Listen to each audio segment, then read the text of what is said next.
യുടെ ഏറ്റവും വലിയ ദേവാലയമായ മക്കയിലെ വിശുദ്ധ കഅബാലത്തെ പുതുപ്പിക്കുന്ന തുണിയാണ് കിസ്വ. സിൽക്കും സ്വർണവും വെള്ളിയും ഉപയോഗിച്ചുണ്ടാക്കുന്ന കിസ്വ നിർമ്മിക്കാൻ മക്കയിൽ ഒരു ഫാക്ടറി തന്നെയുണ്ട്. എല്ലാ വർഷവും ഹജ്ജിനോടനുബന്ധിച്ച് കിസ്വ മാറ്റിയിടും. യമനിലുള്ള തുബൈ എന്ന രാജാവാണ് ആദ്യമായി വിശുദ്ധ കഅബയെ തുണി കൊണ്ട് പുതച്ചത് എന്നാണ് പ്രബലാഭിപ്രായം. ലോകത്തിന്റെ വിവിധ ഭാഗങ്ങളിൽ നിന്നുമാണ് മുൻകാലങ്ങളിൽ കഅബയെ പുതക്കാനുള്ള കിസ്വ എന്നറിയപ്പെടുന്ന തുണി കൊണ്ടുവന്നിരുന്നത്. പ്രവാചകൻ മുഹമ്മദ് നബിയുടെ കാലശേഷം വളരെ കാലം ഈജിപ്തിൽ നിന്നുള്ള തുണിയാണ് ഇതിനുവേണ്ടി ഉപയോഗിച്ചത്.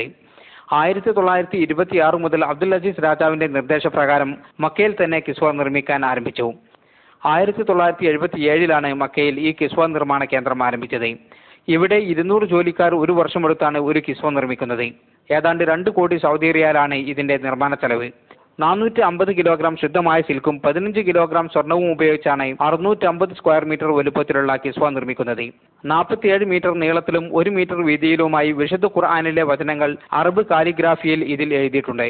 സ്വർണത്തിന്റെയും വെള്ളിയുടെയും നൂലുപയോഗിച്ചാണ് കിസ്വയിലെ വിശുദ്ധ വചനങ്ങളും അലങ്കാരങ്ങളും തീർത്തിരിക്കുന്നത്. എല്ലാ വർഷവും ഹജ്ജ് വേളയിൽ കഅബയെ പുതുപ്പിക്കുന്ന കിസ്വ മാറ്റിയിടും. അറബ് മുസ്ലിം രാജ്യങ്ങളിലെ പ്രതിനിധികളുടെ സാന്നിധ്യത്തിലാണ് കിസ്വ മാറ്റിയിടാറുള്ളത്. പഴയ കിസ്വ കഷ്ണങ്ങളാക്കി വിവിധ രാജ്യങ്ങളിലേക്ക് അയക്കുകയാണ് പതിവ്. മുസ്ലിങ്ങളുടെ ഏറ്റവും പ്രധാനപ്പെട്ട ദേവാലയമായ കഅബയെ പുതുപ്പിക്കുന്ന കിസ്വയുടെ ചെറിയ ഭാഗത്തിന് പോലും വളരെ പുണ്യമുള്ളതായാണ് വിശ്വസിക്കപ്പെടുന്നത്. മദീനയിൽ അന്ത്യവിശ്രമം കൊള്ളുന്ന പ്രവാചകൻ മുഹമ്മദ് നബിയുടെ ഖബറിടം പുതുക്കാനുള്ള പച്ച തുണിയും ഇവിടെ വെച്ചാണ് നിർമ്മിക്കുന്നത്.